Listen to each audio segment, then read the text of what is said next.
말씀은 요한일서 5장 11절로 12절입니다.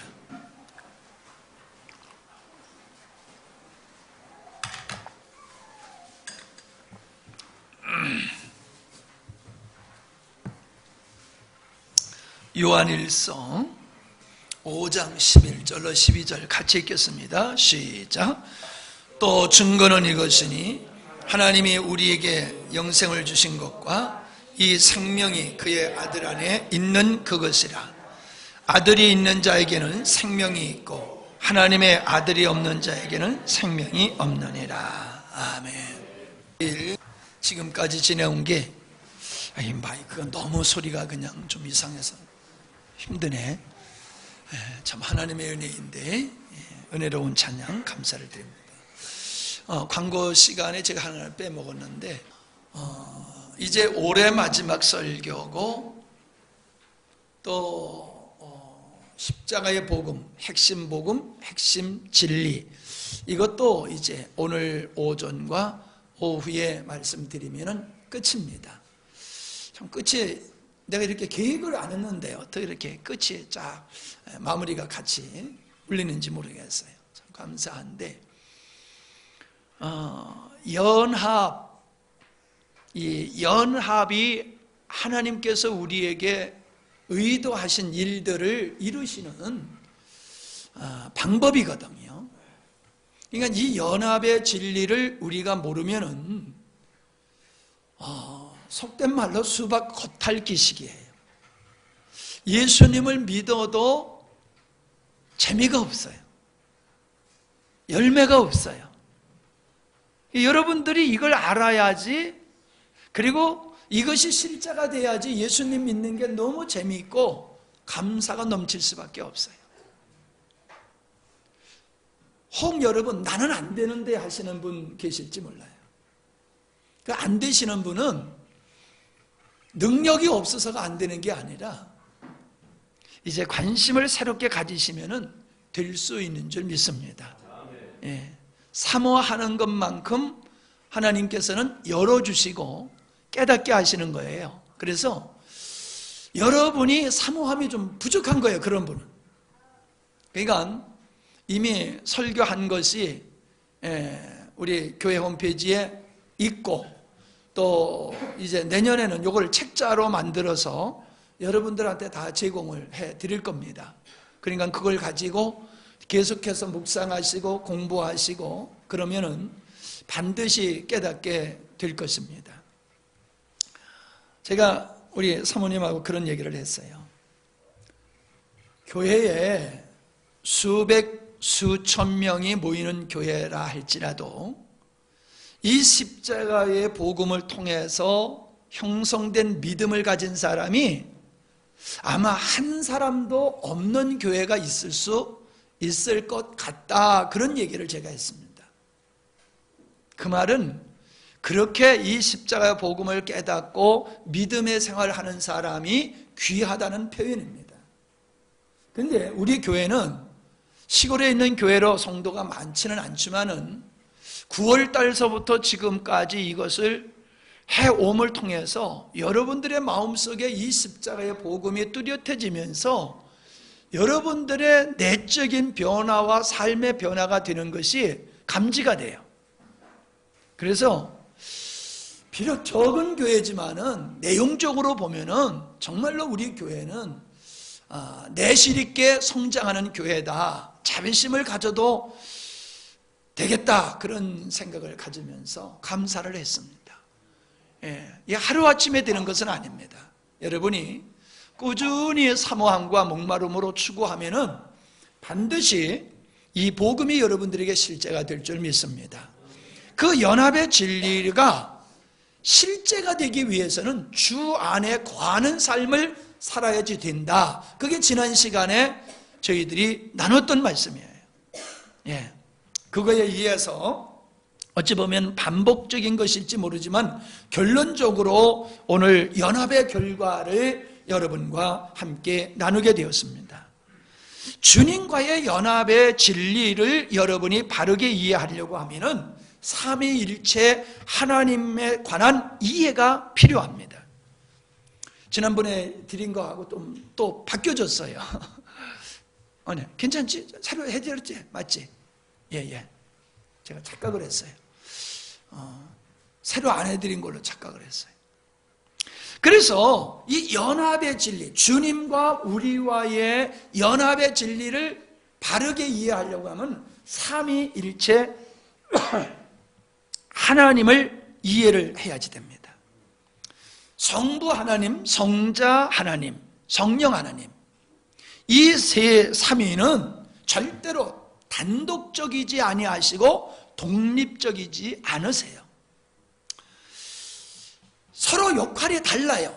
성부 하나님이 하시는 일과 성자 예수님이 하시는 일과 성령 하나님이 하시는 일이 달라요. 그러나 상호 유기적으로 이렇게 유기적인 관계를 가지면서 하나님의 창조의 의도를 이루어가는 사역을 하고 계십니다. 마치 나무에 비유할 수가 있지요. 나무는 뿌리와 또 줄기와 그 다음에 가지로 되어 있지 않습니까? 이 셋이 나누어지면 나무의 존재가 있을 수가 없죠. 뿌리 없는 나무, 잎이 없는 나무, 나무 없는 뿌리 있을 수가 없잖아요. 뿌리 때문에 나무가 있지 않습니까? 잎 때문에 또 나무가 있는 거예요. 나무가 없으면 뿌리 존재도 없어요. 이와 같은 것 같아요.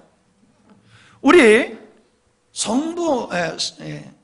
성령께서는요, 성부와 성자를 하나 되게 하시고요, 성부 하나님은요, 예수님을 통해서 성령을 우리에게 보내주시고요, 성자 예수님은 성령을 하나님께로 받아 우리에게 주셔서 우리에게 인재케 하시는 하나님입니다.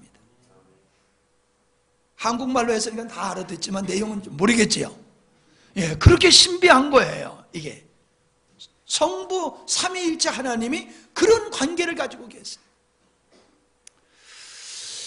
성자는, 예수님은 십자가의 구속으로 성령님께서 성자들에게 오실 수 있는 길을 열어놓으신 거예요. 성도에게 임재하신 성령님은 십자가에서 주님이 이루신 일들을 성도들의 삶 속에 실제가 되도록 역사하신 거예요. 그러니까 성령의 역사 없이는 예수님께서 십자가에서 이루신 일이 우리에게 실제가 될 수가 없어요. 예수님이 십자가에서 이루신 일은 성령을 통해서 우리에게 실제가 돼요. 그러므로 성령의 역사가 없으면 예수님이 십자가에서 이루신 일이 우리에게 실제가 될 수가 없는 겁니다. 너무나 신비합니다. 성도는 믿음으로서 예수님이 십자가에서 이루신 일을 받아들이지요. 믿음이 없으면 예수님이 우리를 위해서 십자가에서 이루신 그 일이 은혜로 받아들일 수가 없는 것이에요. 마찬가지로 우리는 오직 믿음으로 내주하시는 주님이 실제가 될 수 있다라고 하는 것입니다. 믿음이란 내주하시는 주님을 인정하고 그리고 신뢰하고 온전히 순종하는 것을 믿음이라고 하는 겁니다. 이걸 다른 표현으로 얘기하면은 지난 시간에 말씀드렸던 주 안에 거하는 삶이다라고 하는 것이죠. 예수님께서 고향에 가셨을 때에 사람들이 예수님을 받아들이지 않았습니다. 그냥 옛날에 어렸을 때에 자라났던 그 예수만 알지, 그 예수님의 성령의 기름 부음을 받아 하나님과 연합된 존재로 하나님의 창조의 의도를 이루어 가시는 구세주라는 사실을 사람들은 인정을 하지 않았습니다. 그래서 예수님은 고향에서 어떠한 능력도 행하시지를 않으셨습니다. 믿음을 가진 자에게만 역사하셨고 믿음을 갖지 않는 자에게는 예수님이 역사를 안 하셨어요. 지금도 동일하다는 것입니다. 내주하시는 주님을 나의 머리로 삼고 온전히 신뢰하고 순종하는 삶을 살아갈 때에 우리 안에 계신 주님이 우리 삶 속에 능력으로 실제가 되실 수 있다라고 하는 것입니다. 예수님이 병든 자를 치유하셨을 때에는 그들의 믿음을 보고 치유해 주셨지, 믿지 않는 자를 주님께서 치유해 주신 적이 없습니다. 동일합니다.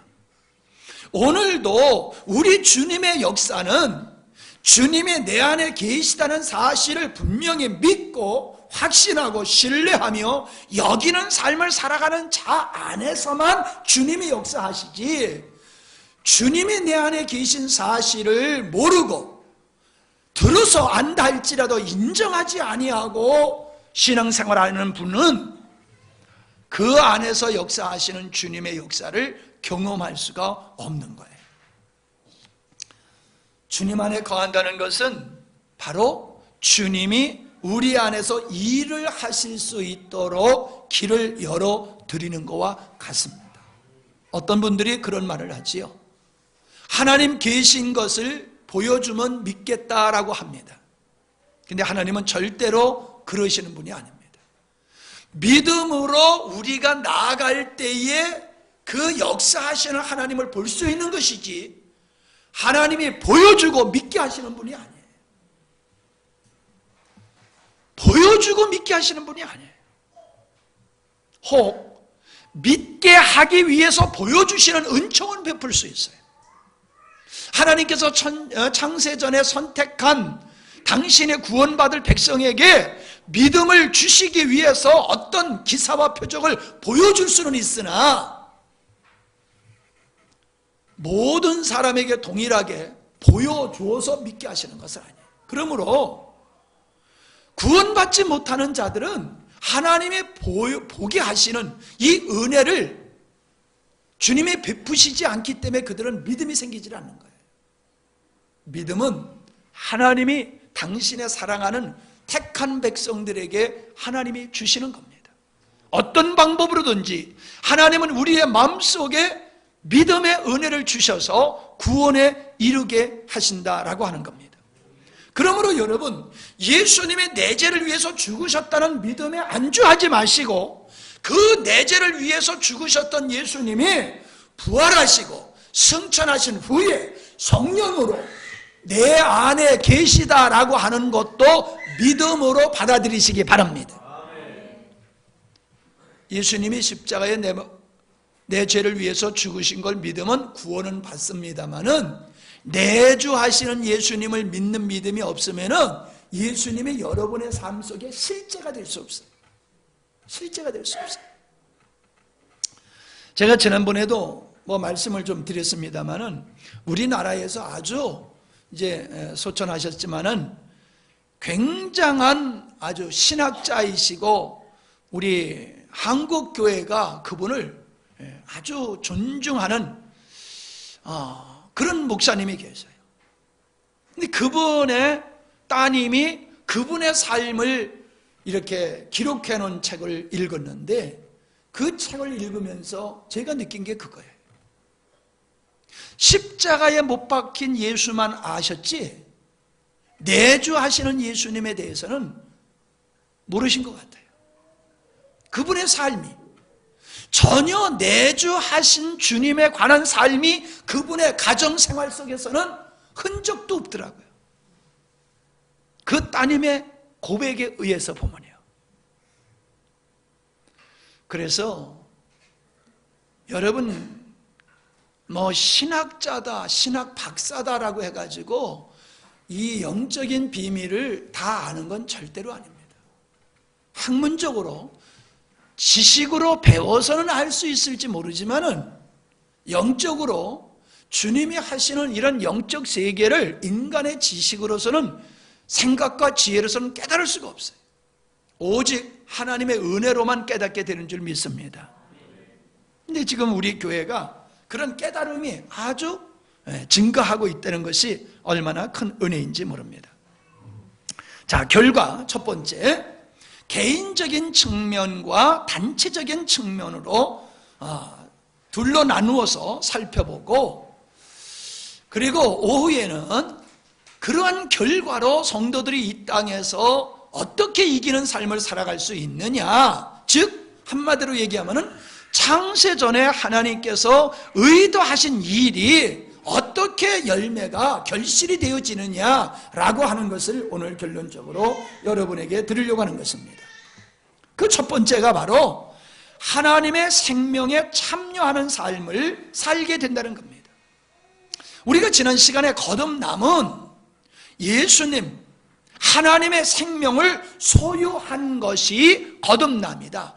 하나님의 씨로 태어난다. 하나님의 말씀으로 태어난다. 다 같은 이야기입니다.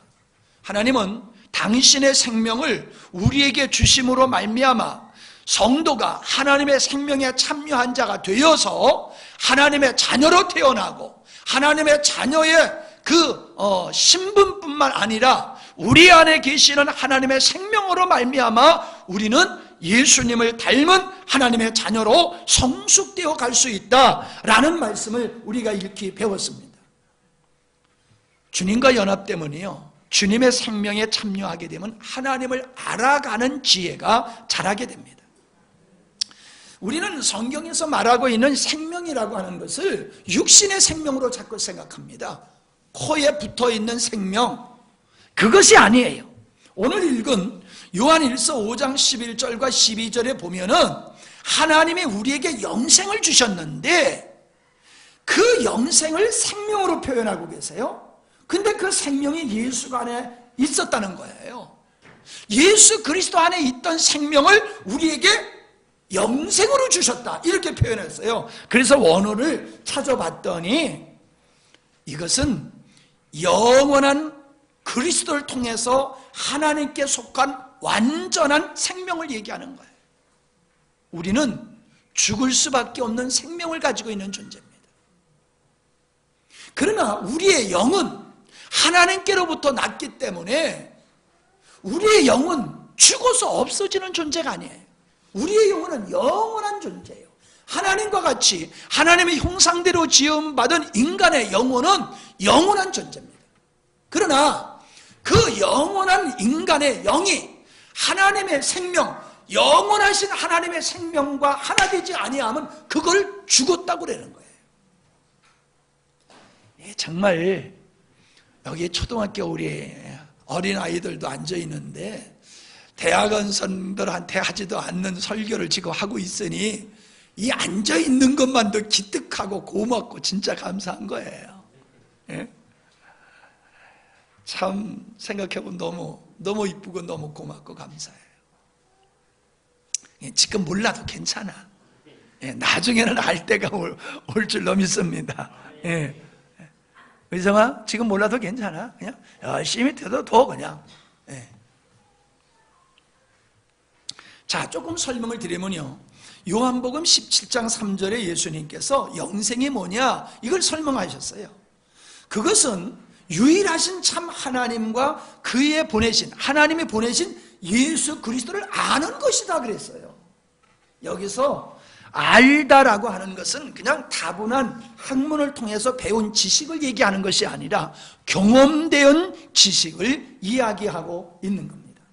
그러니까 직접 확인해서 알게 되어진 걸 얘기하는 거예요. 그러니까 체험적인 것이지요. 예. 그렇기 때문에 우리가 안다라고 하는 그런 개념과 성경에서 안다는 개념은 전혀 차원이 다르다라고 하는 것이에요. 그런데 여기서 영생은 하나님을 알고 예수님을 아는 게 그게 영생이다 그랬어요. 그러니까 하나님이 어떠한 분인지 예수님이 어떠한 분인지를 체험적으로 안다는 것은 이미 우리가 그분과 연합되었다는 거예요.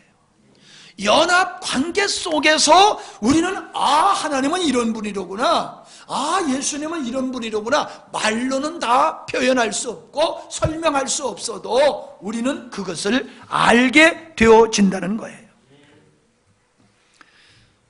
생명이신 주님과 연합을 통해 생명이신 하나님과 주님을 알게 되면 영생이라고 표현하고 있다는 것입니다. 즉 구원이란 죽지 않고 영원히 사는 것을 의미하는 것을 넘어서야 돼요. 생명이신, 영원한 생명이신 하나님과 연합됨이 구원이고 영생이다, 그렇게 말씀하고 있는 겁니다. 자, 또 보세요. 히브리서 8장과 10절로 11절에 보면은 하나님께서 새 언약을 약속하셨는데 하나님의 법을 우리 생각에, 우리 마음에 기록한다고 그랬어요.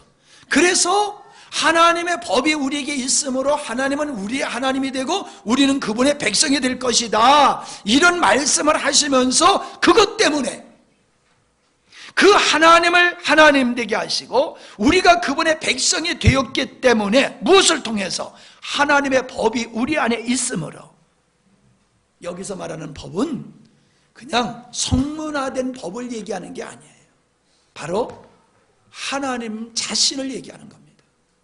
하나님 자신을 우리 생각과 우리 마음속에 심어 주심으로 말미암아 우리의 하나님이 되고 우리는 그의 백성이 될 것이며, 그 결과적으로 여기 뭐라고 그랬습니까? 11절에 각각 자기 나라 사람과 각각 자기 형제를 가르쳐 이르기를 주를 알라 하지 않을 것은 저희가 작은 자로부터 큰 자까지 다 나를 알미니라. 알게 된다는 거예요. 무엇을 통해서? 하나님의 법이신 하나님 자신이 우리 안에 생각과 마음의 계심으로 말미암아 우리가 하나님이 어떠한 분인지를 알기 때문에 그에게 알라고 할 필요가 없다라고 하는 거예요. 그래서 10절은 주님과의 연합 상태를 표현하는 것이고 11절은 연합의 결과로 하나님과 예수님을 알게 되는 것이다 라고 하는 것을 말씀하고 있습니다. 그래서 성경을 보면요, 하나님을 알아가기를 권면하는 말씀들이 성경에는 많이 나와 있습니다. 대표적으로 몇 구절만 여러분에게 소개해 드리는 거예요. 베드로후서 3장 18절에 오직 우리 주 곧 구주 예수 그리스도의 은혜와 저를 아는 지식에서 자라가라. 골로새서 1장 10절 주께 합당히 행하여 범사에 기쁘게 하고 모든 선한 일에 열매를 맺게 하시며 하나님을 알아가는 것에 자라게 하시고, 하나님을 알아가는 것에 자라게 하시고. 에베소서 1장 17절 우리 주 예수 그리스도의 하나님 영광의 아버지께서 지혜와 계시의 정신, 계시의 영을 너희에게 주사 하나님을 알게 하시고. 호세아서 6장 3절에 그러므로 우리가 여호와를 알자. 어떻게? 힘써 여호와를 알자. 그렇게 말씀해 주고 있는 겁니다. 머리는 몸을 압니다. 몸은 머리를 알지요. 다리 발 밑에 신발 속에 모래가 들어있으면 머리가 압니다. 발은 머리가 무슨 생각을 하고 있는지를 알기 때문에 머리가 원하는 대로 팔은 걸어가고 있어요. 머리는 몸을 알고 몸은 머리를 압니다. 그와 같습니다. 이것을 예수님은 양과 목자의 비유를 통해서 또 말씀하셨어요. 양은 목자를 알고 목자는 양을 안다. 그렇게 말씀하셨어요. 우리 주님은 내가 아버지를 안다라고 말씀하셨어요. 내가 아버지를 아는데 내가 아버지를 모른다고 하면은 내가 거짓말쟁이가 된다. 나는 그를 안다라고 말씀하고 있어요. 어떻게 해요? 아버지가 내 안에 계심으로 아버지의 생각을 하셨고 아버지의 뜻을 하셨고, 그래서 예수님은 오직 아버지의 말씀만 전하고 아버지의 뜻을 따라서만 살아가셨어요.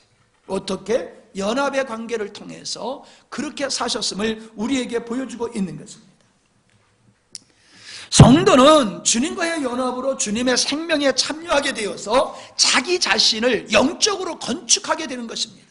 그래서 내면의 변화가 일어나고 영적 성장이 일어나고 생명의 확장이 일어나고 믿음의 완성으로 발전되어 나가는 것입니다. 죽는 것에는 변화가 없습니다. 그러나 생명에는 끊임없는 변화가 있다는 것입니다. 그 결과 30배, 60배, 100배로 확장 증가되어 갈 수 있다는 것이에요. 이처럼 성도는 주님과의 연합으로 그리스도의 분량까지 이르는 성숙함에 이르게 되어 있음을 성경은 우리에게 보여주고 있는 거예요. 여러분, 돈 많이 벌면 행복해집니까? 절대로 그렇지 않습니다. 출세하면 행복해집니까? 절대로 그렇지 않습니다. 그러나 예수 그리스도를 닮아가면은 닮아갈수록 행복한 삶을 살게 되어 있습니다. 우리가 주님을 떠나고 주님의 형상을 상실함으로 말미암아 인간은 시기, 질투, 분쟁, 모든 죄악된 삶을 살아가면서 고통 중에 살아가는 거예요. 그러므로 인간이 하나님의 알고 하나님의 형상으로 우리가 회복되어져 갈수록 아름다운 삶을 살아갈 수 있음을 믿으시기를 바랍니다. 성경에 보면 제일 먼저 술을 만든 사람이 노아예요. 왜 노아가 술을 만들었는지 모르겠어요. 물론 그 전에도 있었겠지요. 근데 성경에 기록되기는 노아가 제일 먼저 술 먹고 술 추태를 부렸어요. 그가 성경엔 기록되어 있지 않지만은 술을 먹을 수밖에 없는 괴로움이 그에게 있었다는 거예요. 그 안에 술로 달래고 싶은 어떠한 공허함과 허전과 고통이 있었다는 거예요. 여러분, 세상 것으로 여러분이 여러분의 공허한 마음을 채워보려고 해보십시오. 방탕으로 갈 수밖에 없습니다. 방탕생활로 갈 수밖에 없어요. 우리 주님을 알고 주님으로 채워지는 삶, 연합된 삶을 살아갈 때에 여러분은 세상 것에 연연하지도 아니하고 세상 것을 쫓아가지도 아니하고 주님 한 분만으로 만족한 삶을 살아갈 수 있음을 믿으시기를 바랍니다. 목사님이 그렇게 안 보여요? 말만 하는 것 같아요? 진주에서 오늘 혼자만 오셨어? 어떻게? 예. 그게 보여야 돼요. 목사님은 여러분들에게 보여야지 되고 여러분의 자녀들에게 여러분의 삶은 그게 보여야 돼요. 야, 아빠가 집사니까 교회 가자, 이게 아니에요. 아이들이 아빠 엄마의 삶을 보면서 믿음이 보여야 돼요. 하나님이 보여야 돼요. 그 말씀이 믿어져야 돼요. 봐, 우리 아버지 우리 어머니 사랑하는 거 봐. 우리 아버지 우리 어머니 맨날 옛날엔 그랬었거든. 그런데 지금 우리 아버지 우리 어머니 예수님 믿고 우리 어머니 우리 아버지는 완전히 딴 사람 됐어. 그 비결이 믿음이야. 자녀들에게 이런 믿음이 심겨져야지 돼요. 그래야지 그들이 따라오는 거예요. 그래야지 그들이 순종하는 거예요. 그래야지 부모님이 가진 믿음을 그 자녀들이 가질 수 있는 거예요. 두 번째는 신령한 것들을 알게 됩니다. 사람들이 왜 설교가 어렵다라고 얘기하냐면 설교는 세상 얘기를 하는 게 아니라 하나님에 관한 얘기를 하고 있는 겁니다.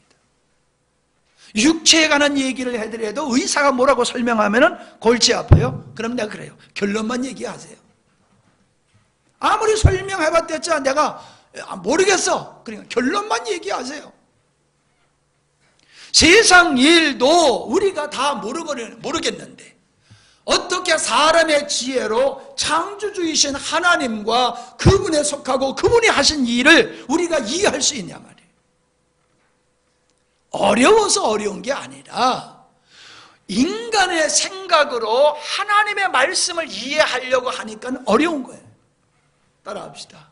어려워서 어려운 게 아니다. 사람의 생각으로 하나님을 이해하려 하기 때문에 어려운 것이다. 그러니까 어렵다고 느껴지면 여러분 생각을 바꾸세요. 하나님께서 지혜의 계시의 영으로 여러분이 깨닫도록 도와주시도록 하나님께 구하세요. 사람의 지혜와 사람의 생각으로는 이해가 안 되는 게 성경이고 설교예요. 그러니까 오늘날 교회가 설교의 수준이 떨어져 버렸어요. 왜? 성도들의 수준에 맞춰서 설교를 해보니까 진리가 상실되어 버린 거예요. 우리가 하나님의 말씀과 하나님의 수준으로 올라가야지. 하나님의 그 영적인 말씀은 어렵다고 덮어버리고 그냥 인간이 살아가는 데 필요한 이야기만 하다 보니까 설교가 도덕적이고 교리적인 윤리적인 설교만 하고 마는 거예요. 시사적인 얘기만 하고 끝났고 마는 거예요. 우리가 하나님께 맞춰야지 하나님께 사람에게 맞추면요 성경의 진리가 상실되어 버리는 거예요. 목사님이 어렵게 설교하는 것이 실력이 없어서 어렵게 설교하는 게 아니라 원래 설교는 어려운 거예요. 그래서 세상에 철학 위에 어려운 학문이 신학이라고 그래요. 신학이 최고의 학문이야. 왜 최고의 학문일까요? 철학은 진리를 찾아가는 거고 신학은 진리이신 하나님을 알아가는 학문이에요. 그렇기 때문에 이 신학은 하나님의 관점에서 성경은 말씀을 들어야 될 줄 믿습니다. 그래서 성경에 보면요, 우리가 고린도전서 2장 12절에 보면은 우리가 세상의 영을 받지 아니하고 오직 하나님께로 온 영을 받았으니, 뭐예요? 성령을 받았으니 이는 우리로 하여금 하나님께서 우리에게 은혜로 주신 것들을 알게 하려 함이라.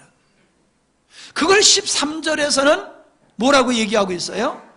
그 밑에 썼지요? 우리가 이것을 말하거니와 사람의 지혜에 가르친 말로 아니하고 오직 성령에 가르친 것으로 하니 신령한 것은 신령한 것으로 분별하느니라. 하나님이 우리에게 주시고자 하는 은혜, 거저 우리에게 주시는 그 은혜는 신령한 것이라는 거예요. 육에 속한 것이 아니라는 거예요. 세상에 속한 것이 아니라는 거예요. 그러므로 그 신령한 것은 신령한 성령의 도우심을 통해서만이 알 수 있는 거다라고 말하고 있는 거예요.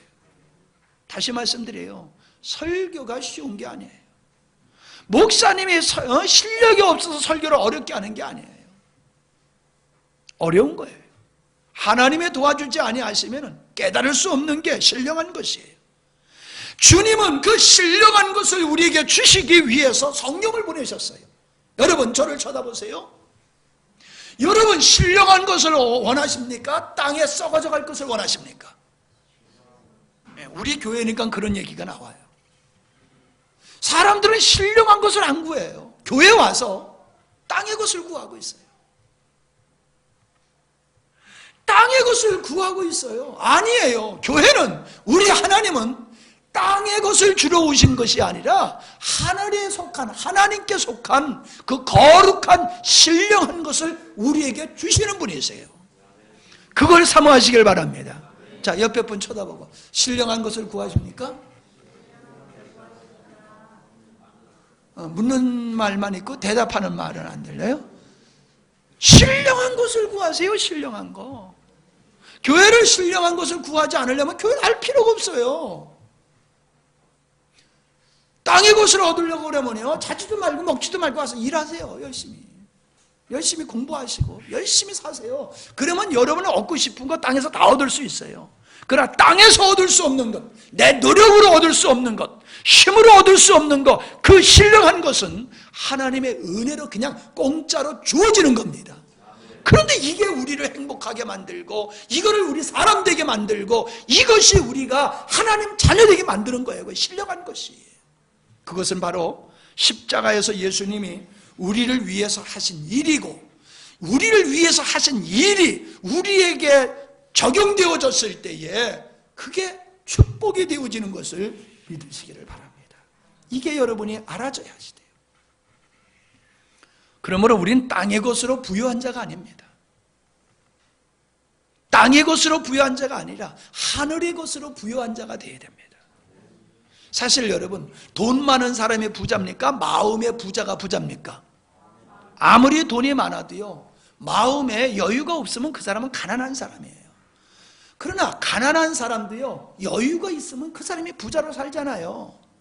예? 돈 많은 사람이 밥 사는 거 아니에요. 마음에 넉넉함이 있는 사람이 밥 사는 거지요. 우리는 하늘의 신령한 것으로 부자로 살 때에 이 세상에 속하지 아니하고 우리가 정말로 행복하고 넉넉한 풍성한 삶을 살게 되는 걸 믿으시기를 바랍니다. 중요한 말씀입니다, 여러분. 너희들이 알지 못하는 양식이 내게 있느니라. 예수님이 제자들에게 하신 말씀이잖아요. 그 양식은 뭐냐? 아버지 뜻대로 내가 살아가는 거다. 여러분, 우리의 양식, 우리를 부유하게 하는 것은 세상 것이 아니에요. 내가 주님 안에 온전히 거할 때에 살아갈 수가 있는 겁니다. 세 번째는 신의 성품에 참여하게 되어지는 거지요. 베드로후서 1장 3절로 4절의 말씀이 바로 그 말씀입니다. 썩어져 갈 것에서부터 우리를 건져내셔서 우리로 하여금 신의 성품에 참여하는 자가 되게 하시는 것이, 이게 놀라운 하나님의 은혜예요. 하나님이 우리에게 주시는 은혜가 뭐냐? 신령한 것이라고 그랬지요. 그걸 다시 표현하면은 하나님께서 십자가에서 이루신 일뿐만 아니라 결과적으로 우리가 하나님의 성품에 참여하도록 하신 것이, 이게 하나님의 은혜와 축복이에요. 그게 신의 성품에 참여하는 거라는 거예요. 그래서 어떻다는 거예요? 요한일서 3장 2절 표준 세번역이 여러 가지 번역 중에서는 가장 원어에 가까운 그 해석하는 번역한 성경이라고 그래요. 한번 같이 읽어보겠습니다. 사랑하는 여러분, 이제 우리는 하나님의 자녀입니다. 앞으로 우리가 어떻게 되려는지 아직 밝혀지지 않았습니다만 그리스도께서 나타나시면 우리도 그와 같이 될 것을 압니다. 아멘. 우리가 하나님의 자녀다. 그 다음에 하는 얘기가 뭐예요?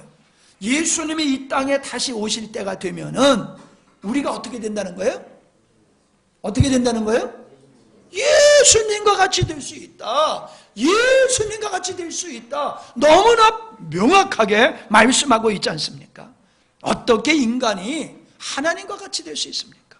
어떻게 인간이 예수님과 같이 될 수 있습니까? 예수님과 연합되어야지만이 가능한 겁니다. 예수님의 생명에 참여하게 되어지면은 예수님 안에 있는 생명, 예수님의 생명 안에 있는 그 신성의 성품에 우리가 참여한 바 되어 우리가 예수님을 닮아가게 되는 거예요. 자, 보세요. 아이들은 어렸을 때에 부쩍부쩍 크죠. 대나무 크듯이 크죠. 에? 성렬이가 지금 막 크는데 이제 그만 커도 될 것 같아. 제가 자꾸 커가지고 2m가 넘어가면 그때서부터 걱정이에요. 그죠? 얘가 왜 이렇게 자꾸 커? 뭐가 커야 돼요? 그 다음에는 지혜가 커야지요. 어렸을 땐 몸이 커야 되지만은 어느 정도 지나가면은 이제 지혜가 크고 인격이 성숙되어야 되잖아요. 몸만 커버리면 그거 뭐예요? 고목이지. 쓸모없는 거예요. 오늘 우리들은 하나님께서 우리에게 원하는, 우리를 자녀로 삼으시고 하나님의 자녀된 우리에게 원하시는 것은 이제 날 닮으라는 거예요. 날 닮아라. 근데 우리가 어떻게 주님을 닮아갑니까? 효원이가 나 닮아갈 수 있어? 절대로 나 못 닮아. 너 아버지를 닮아갔지. 우리가 주님을 닮아갈 수 있는 것은 주님과 연합하여 주님의 신성에 참여할 때에 내 안에 그 주님의 생명에 의해서 내가 주님을 닮아가게 되는 겁니다. 노력이 아닙니다. 하나님의 자녀가 되고 하나님께 연합된 존재로서 나타나는 현상이 그분을 닮아가는 것이에요. 그것이 네 번째로 성령의 열매를 맺는 것으로 그렇게 나타나 있음을 보게 되어집니다. 성령의 열매는 사랑의 요소다라고 말할 수가 있어요. 오직 성령의 열매는 사랑과 희락과 화평과 오래 참음과 자비와 양성과 충성과 온유와 절제니 이 같은 것을 금지할 법이 없느니라. 금지할 법이 없느니라 그러는 건 뭐예요? 맺혀지는 걸 막을 수가 없다는 거예요. 여러분, 우리가 나무를 자르면은 다음 해에 거기서 또 새싹이 나죠. 잘라버리면 또 나지요. 잘라버리면 또 나지요. 금할 수가 없어요. 그걸 해보려면 아예 뿌리까지 뽑아버려서 없애버려야 안 나오지. 뿌리가 있으면 아무리 잘라도 거기서 새싹이 또 나오잖아요. 그와 같은 거예요. 금지할 법이 없느니라. 예수 그리스도와 연합된 사람은 그 인격이 주님의 신성에 참여한 자가 되어가지고 예수님의 성품이 그 안에서 나타나는 걸 막을 수가 없다는 거예요. 근데 우리는 반대예요, 반대. 옛사람의 육체도 막을 수가 없어요. 맞죠? 옛사람의 성향도 막을 수가 없잖아요. 올라오잖아요, 자꾸. 그거를 막을 수 없도록 올라오는 건 어떻게 알면서 예수님의 성품을 닮은 것도 막을 수 없다는 것은 왜 못 이루고 있냐 말이에요.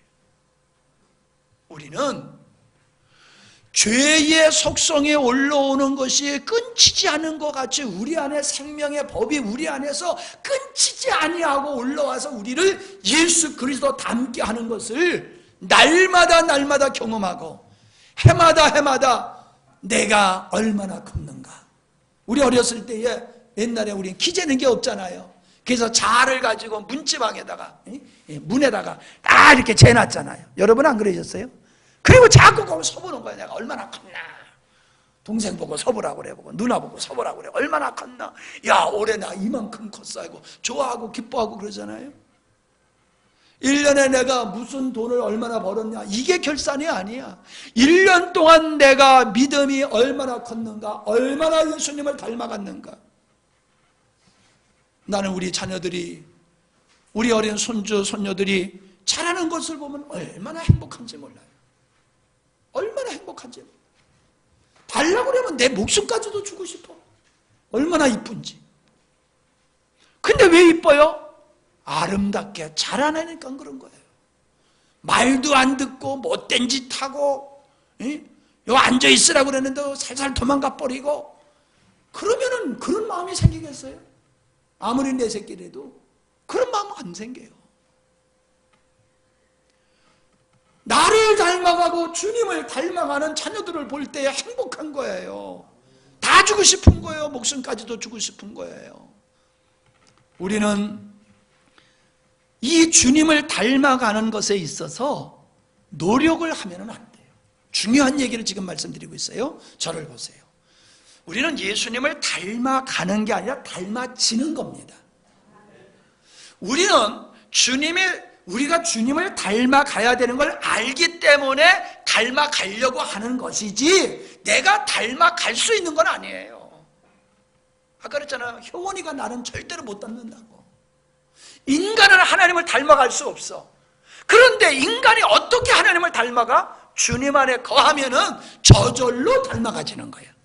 따라합시다. 저절로 예수님을 닮아가게 된다. 그래서 우리 헛된 수고를 하면 안 돼요.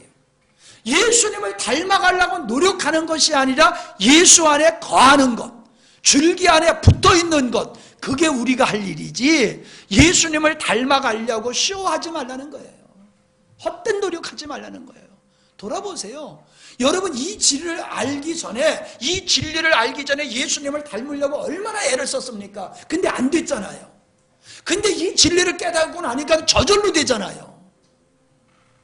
주님의 성품에 참여하면은 주님의 성품의 성향인 성령의 열매가 우리에게 저절로 맺어지는 거예요.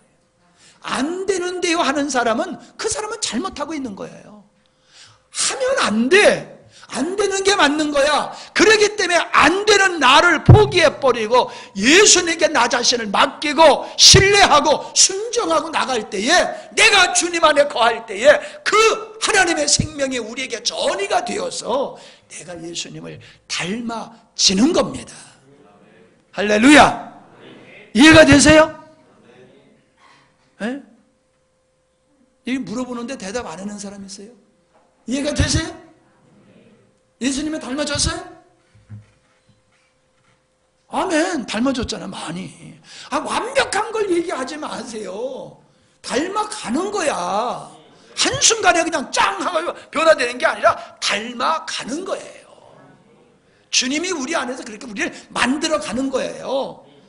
조각품을 만들 때 이만한 돌덩어리 갖다 놓고 조각품 만들 때 하루아침에 눈 감았다 뜨니까 그냥 조각품이 나옵니까? 수없이 두드리고 깨고 그런 과정 속에서 조각품이 만들어지듯이 우리는 주님 안에 거하면서 실패하고 거하고 실패하고 거하고 실패하고 이런 과정을 통해 가지고 결국은 우리가 주님을 닮아가게 되는 거예요. 서영재님 미안합니다. 이제는 앉아있는 폼이 옛날하고 달라. 그러니까 닮아간 거예요. 옛날에는 아주 주리를 틀어 아주 그냥 죽어서 그게 보여, 설교하면서도 이렇게 보면은. 근데 지금 앉아있는 폼이 제법 집사다워. 응? 아직 집사는 아니지만 말이에요. 그게 왜 그래요? 나도 모르게 잘한 거예요. 아멘? 그래서 이슬비에 옷 쫓는다고 그러잖아요. 그러니까 그냥 와서 말씀을 잘 듣기만 해도 열심히만 들어도 믿음은 잘하게 돼 있어요. 주님 닮아가게 돼 있어요. 그런데 안 듣는 사람은 않고 너무나 위대하셔서 목사님 설교를 안 들어. 목사님 설교에 관심이 없어. 그런 사람은 안 커요. 들으면 믿음은 들음에서 남이라고 그랬어요. 하나님 말씀을 들으면은 우리 안에서 말씀이 역사하셔요. 그래서 우리를 닮아가게 하는 겁니다. 꼭 명심하시기를 바랍니다. 우리가 예수님을 닮아가는 것은 주님 안에 거하는 결실이지 노력의 산물이 아니다라고 하는 것을 여러분이 명확하게 알 수 있기를 바랍니다. 그게 바로 풍성한 삶이에요. 예수님께서 요한복음 10장 10절에 내가 온 것은 양으로 생명을 얻게 하고 더 풍성히 얻게 하렴이라. 양으로 생명을 얻게 하고. 아까 생명 얘기했죠? 육신의 생명이 아니란 말이에요. 하나님의 영원한 생명에 참여하는 자야. 그래서 어떻다는 거예요? 하나님의 풍성함에 우리가 참여하게 되더라라고 하는 것입니다. 우리는 땅의 것으로 풍성함이 아니라 하늘의 것으로 주님으로 풍성한 영혼들이 되어야지 되는 겁니다. 주님의 넘침이 우리의 풍성이 되어야 되는 거예요. 그래서 요한복음 6장 35절에 보면은 나는 생명의 떡이다 라고 말씀하셨어요. 그러면서 하시는 말씀이 뭐예요? 내게 오는 자는 줄이지 아니할 것이다. 내게 오는 자는 목마르지 아니할 것이다. 자, 요한복음 6장 35절 내게 오는 자는 줄이지 아니하고 나를 믿는 자는 영원히 목마르지 아니하리라. 이게 풍성함이에요. 안 가졌어도 가진 것, 가져도 안 가진 것 같이 풍요함을 누리고 살아가는 사람이 누구라? 주님 안에 거하는 사람, 하나님의 사람. 그 사람은 그렇게 사는 거예요. 그러므로 갈증이 없어요. 만족하는 데만. 바울이 그래서 나는 자족할 줄 안다 라고 말했던 거잖아요. 주님은 우리에게 신령한 반석이 되셔서 우리에게 목마르지 아니하는 물을 주시는 예수님으로 그렇게 사마리아 물가에서 사마리아 여인에게 말씀하시고 계심을 보게 됩니다. 그분이 우리에게 영원한 떡이 되어주시고 영원한 음료가 되시기 위해서 주님은 십자가에서 찢기셔야 됐고 십자가에서 부서지셔야 됐던 겁니다. 떡이 되려면 부서져야 되잖아요. 물이 나오려고 그러면 찢겨야 되잖아요. 그래서 예수님이 신령한 음료와 신령한 떡이 되기 위해서 십자가에서 그렇게 찢기시고 부서지시고 죽으신 거예요. 풍성한 삶이란 우리가 삶으로 살아가는 삶 속에 어떤 환경을 얘기하는 게 아닙니다. 주님으로 말미암아 만족하는 주님의 충만으로 말미암아 신령한 것에 참여한 이 영적 상태를 우리에게 말씀해 주고 있는 겁니다. 큰일 났네. 시간이 별로 없는데 요거까지는 하고 가야 되겠는데요. 두 번째 뭐냐면은 요거는 조금 짧게 배정됐어요. 개인적으로 지금까지는 개인적인 상황을 말씀드렸고 이제부터는 단체적인 걸 말씀드리는 거예요. 단체적으로 주님 안에 거할 때에 주님의 몸, 주님의 신부, 주님의 하나님의 나라가 세워짐을 말씀해주고 있는 것입니다. 개인적인 영적 성장은 단체적인 그리스도의 몸인 교회를 건축함을 위한 재료를 준비하는 것에 지나지 않아요. 그러므로 주님은 개인도 중요하지만 단체적으로 그리스도의 몸인 교회, 하나님의 나라를 세우기를 원하고 계시다는 사실을 여러분은 명확하게 기억해야 될 줄 믿습니다. 주님의 몸을 세우는 것이 교회를 건축하는 것이고 하나님의 나라를 세우는 것이에요. 이것이 창세 전에 하나님의 목적이었잖아요. 우리는 창세 전에 얻기를 원하신 하나님의 아들들이 이제는 단체적으로 주님의 몸을 이루어 하나님의 나라를 세우는 것임을 인식해야지 됩니다. 자기를 건축하기 위해서는 공급을 받아야 해야 돼요. 그러나 주님의 몸인 하나님의 교회, 하나님의 나라를 세우기 위해서는 공급받는 거로 되는 게 아니라 공급을 해줘야 됩니다.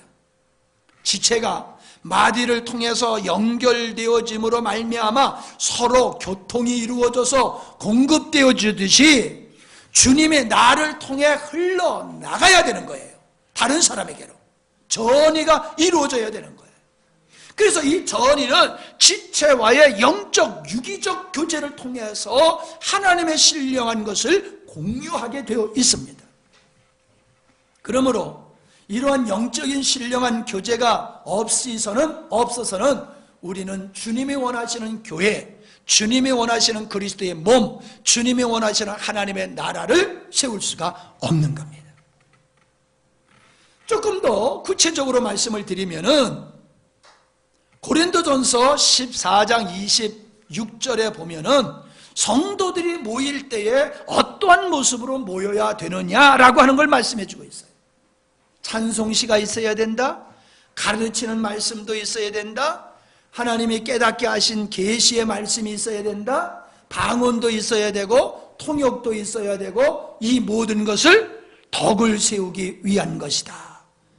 그래서 애언도 또 14장에서는 말씀하고 있지 않습니까?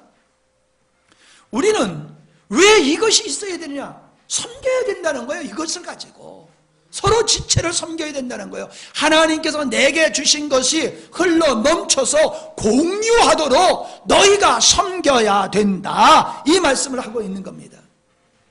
내가 받은 계시의 말씀을 나눌 때에 더 풍성하게 되어지는 거고 30배, 60배, 100배로 증가할 수 있게 되는 거지만 가만히 있으면 한 알의 밀알로 가만히 있는 거예요. 밀알이 땅에 떨어져 죽어야지만이 100배의 결실을 맺을 수 있는 것 같이 하나님이 내게 주신 은혜를 나눌 때에 100배의 증가의 역사가 일어난다는 거예요. 나눌 것이 먼저 내게 있어야 돼요. 그리고 그걸 가지고 나눠야 돼요. 그래서 마태복음 25장의 달란트 비유의 말씀에 보면은 5달란트와 2달란트 받은 사람은 갑절로 남겼어요. 어떻게 갑절로 남겼을까요? 시장에 가서 장사해서 여기서 말하고 있는 갑절로 남겼다고 하는 것은 하나님이 내게 주신 것을 나눌 때에 갑절이 되잖아요. 토요일날, 금요일날인가요? 금요일날, 토요일날이네. 천재득 집사님이 토요일날 오전 근무 마치고 금요일날이에요? 충주지, 청주 헷갈려. 충주에서 왔어요. 한 9시 좀 넘어서. 그리고 한 11시까지 교제하고 그리고 서울로 충주로 또 갔어요. 3시간 반을 교제 나누기 위해서 왔고 3시간 반을 교제하고 갔어요. 7시간을 투자한 거예요. 7시간을. 뭐를 위해서? 목사님과 교제하기 위해서. 그래서 내가 여러분에게 말씀 전했던 깨달은 계시의 말씀을 나누니까요, 집사님이 너무 좋아하는 거예요. 너무 좋아하는 거예요. 오면 꼭 감사헌금을 하고 가거든요. 감사봉투를 내놓더니 아이 목사님 내가 은혜 받아가지고 더 해야 되겠습니다. 나 있는 거 다 털어놓아서 여기다 넣고 가겠습니다. 그러면서 지갑을 꺼내가지고 있는 것 다 털어가지고 봉투에다 집어넣고 감사헌금 넣고 기도받고 그리고 가더라. 내가 받은 바 은혜를 나누니까 갑절이 되더라고요. 내가 나누니까 나는 점점 풍성해져요. 여러분 마찬가지입니다. 여러분에게 하나님이 주신 말씀이, 은혜가, 계시의 말씀이 목사님을 통해 주든지 여러분이 기도하면서 깨닫든지 성경을 보면서 깨닫든지 깨닫게 된 말씀을 나누시기를 바랍니다. 나누면 배로 증가하는 거예요. 안 나누면 그대로 본전으로 있는 거예요. 한 달란트 받은 자가 나누지 아니하고 가만히 가지고 있다가 악하고 게으른 종아 그러면서 다 뺏어버렸잖아요. 그리고 어두운 가운데 던져버리라고 그랬잖아요. 주인의 즐거움에 참여하지 못하게 됐잖아요. 누가복음 6장 38절에 보니까 주라, 그러면 너희에게 후히 되어 누르고 흔들어 넘치도록 너희에게 안겨줄 것이다. 주라는 거예요. 먹을 것만 주는 게 아니야. 신령한 것을 주라는 거야. 신령한 것. 그러면 더 신령한 것을 하나님께서 너에게 넘치도록 흔들어 안겨준다는 거예요. 그러면서 남을 헤아리지 말라, 남을 판단하지 말라는 거예요. 내가 판단할 사람이 아니야. 그를 세워가는 게 너의 사명이지. 여러분은 안 그러세요? 우리는 섬겨가는 사명을 받았음을 믿으시기를 바랍니다.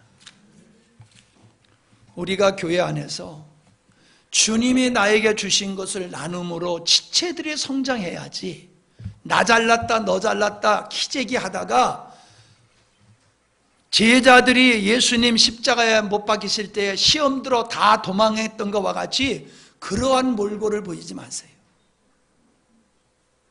아직도 우리는 그런 것을 아직도 잘 못 버리고 있더라고.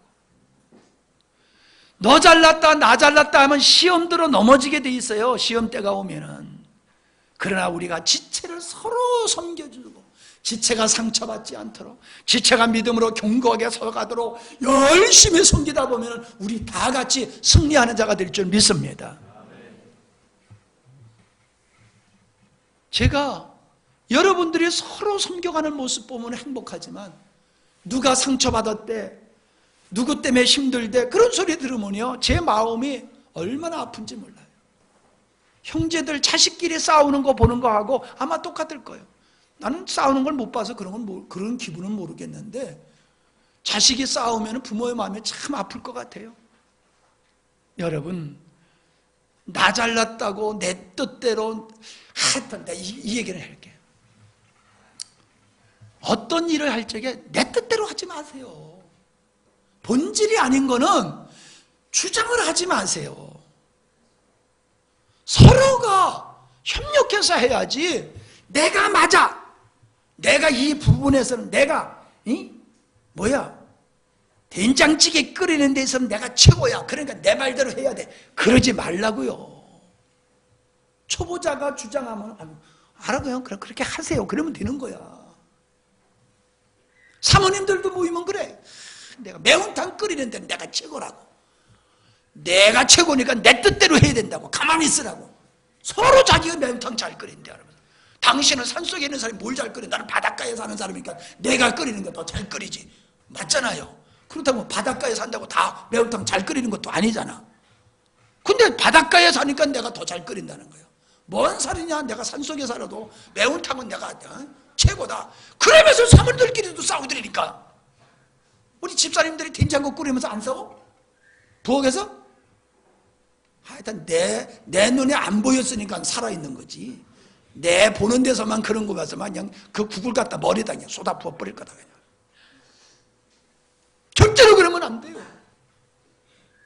우리는 세워가는 역할을 하는 거야. 그래서 하나님의 나라, 주님이 원하시는 아름다운 믿음의 교회, 믿음의 공동체를 만들어가는 게 우리의 목적이지, 된장국 잘 끓이는 게 그게 중요한 게 아니란 말이에요. 왜 된장국 끓이다가 서로 마음 상하고 힘들고 그러냐 말이에요. 그게 어린 수준이야. 그게 아직도.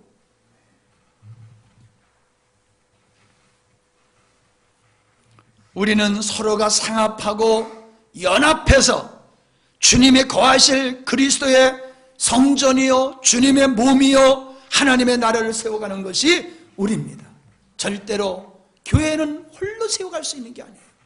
몸은 모든 지체가 하나 되어서 몸을 이루듯이, 건물은 벽돌이 모여서 건물을 이루듯이, 하나님이 원하는 교회, 하나님이 원하는 나라는 성도 한 사람 한 사람이 예수 그리스도를 닮아가는, 그러면서 상합하고 연합하여 유기적인 관계를 가질 때에 하나님이 원하는 교회가 이 땅에 세워지는 거예요. 목사님들을 만나서 얘기하다 보면 목사님들이 탄식을 해요. 어쩌면 이렇게 성도들이 안 변할까? 어쩌면 이렇게 성도들이 안 변할까? 탄식을 하면서 목회의 회의를 느끼는 그런 고백들을 하세요, 목사님들이. 어쩌면 이렇게 안 변할까? 그 책임은 먼저 목사님들에게 있고 두 번째는 성도들에게 있는 거죠.